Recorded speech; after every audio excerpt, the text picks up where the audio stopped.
technical partners. I think that is the key situation or key benefit of JEICOM 25. We're talking of going very concrete.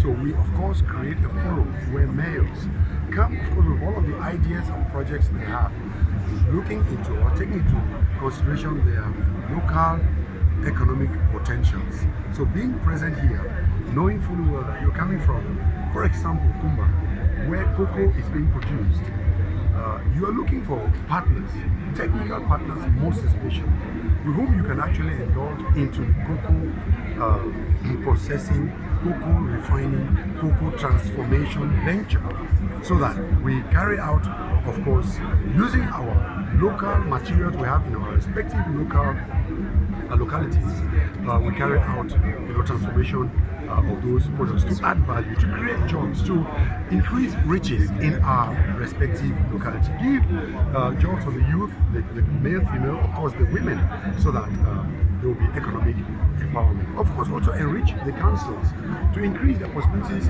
of financial statutes, so as to carry out even social projects to serve their community.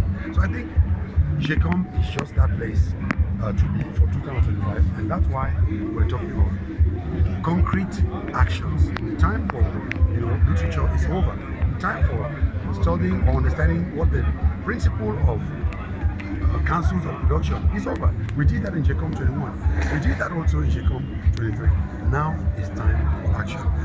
Kumba finds itself in the rainforest. Why don't we transform wood in Kumba? Have the factories of Kumba. Of course, the presence of energy. That's why we keep trying for energy to send the 90 kilovolts. If we have that, then we can do the wood transformation plants in Kumba, which will go for to transform the wood from the forest. It will also encourage us to reduce the cutting of the wood, because the more you refine the wood, the more the value increases, which means that you automatically have to reduce the barbaric felling down of wood that gives us the climate change problems that actually worries the whole of the world.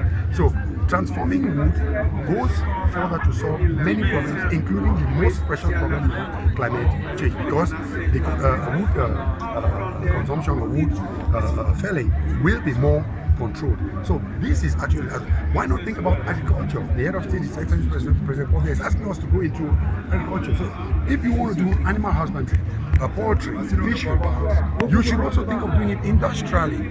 Industrially means what? It means you also have to have the industry to produce the feed. How do you produce the feed? You have to do corn farming, farming of maize, farming of soybean for protein, and what have you. So as to get to the feed for the fish, for the rabbits, for the fowls. So you see that there's a whole chain of activities that will be attached to just if you think of doing animal husbandry. You have to do agriculture, you have to do farming of maize, you have to do farming of soybean, and what have you. So you see, with all of these activities happening in the respective territories in Kumba that I've taken as a case study, you will use those industries, of course, to occupy the youth, of course, to occupy the women, which actually constitute the largest part of the population. Thank you.